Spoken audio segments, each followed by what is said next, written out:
Moi, je règle ce que les hommes appellent problème.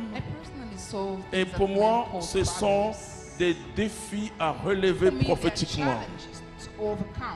La Bible dit que nous pouvons dire, si nous avons la foi à une montagne, de se soulever et ordonner en plus à cette montagne de tomber dans la mer.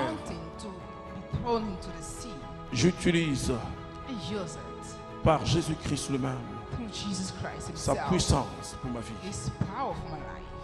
Parce que mon problème, ce n'est plus m'inquiéter, qu'est-ce que je vais manger, qu'est-ce que je vais boire. Ce que je recherche, c'est le royaume. Et je peux vous dire que j'ai vu que la victoire de Jésus-Christ.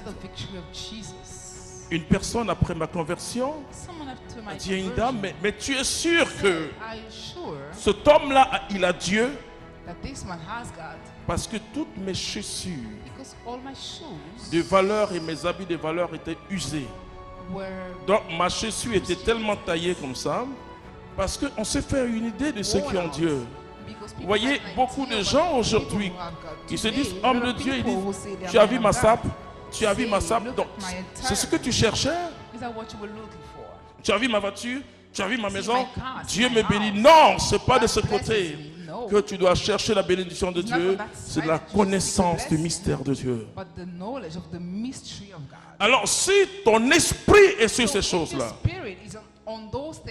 tu vas croire que tu es malheureux.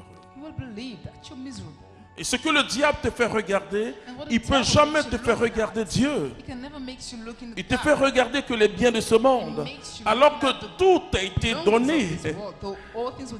Dans cette parabole merveilleuse du fils prodigue, le père a dit au fils aîné, ce qui m'appartient t'appartient.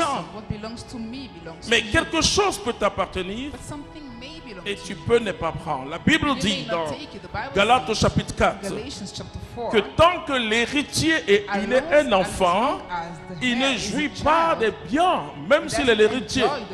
Mais il a un tuteur. Combien de chrétiens encore le diable comme tuteur?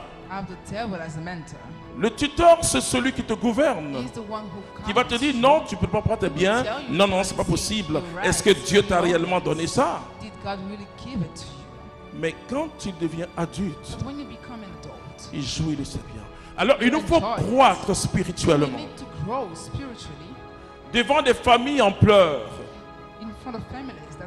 j'ai prié par la grâce de Dieu. Un jour, je suis tombé sur une famille. Ils sont venus.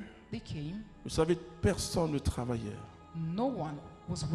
Et j'ai senti que le pouvoir de la sorcellerie, j'ai dit, dans 3 mois, Dieu fera des miracles. Et quand Dieu a fait, le chef du village et les autres sont venus dans mon bureau. Comment vous avez fait? J'ai dit, c'est mon Dieu. Et pourquoi tu es malheureux? Parce que tu n'as pas encore de travail. Mais appelle le travail, c'est tout. Appelle, les choses matérielles sont plus faciles à avoir. C'est la connaissance de Dieu qui demande une adhésion intérieure par l'Esprit Saint. Et que l'Esprit Saint vienne transformer mon cœur. Mais le diable vous dit, il dit aux chrétiens, et ce que Paul est en train de nous dire est très important. Il nous dit, mais en tout cela, nous sommes vainqueurs. Continue. Ni avenir, ni puissance, ni hauteur, ni profondeur, ni aucune autre créature ne pourra nous séparer de l'amour de Dieu manifesté dans le Christ Jésus, notre Seigneur. Est-ce qu'on peut acclamer Dieu pour ça? La Bible dit, mon peuple périt par manque de connaissance. Quand vous n'avez pas la connaissance, vous êtes dans les ténèbres. Quand vous n'avez pas la connaissance, vous croyez que c'est quand vous priez que Dieu va chercher la solution. Mon Dieu à moi est la solution.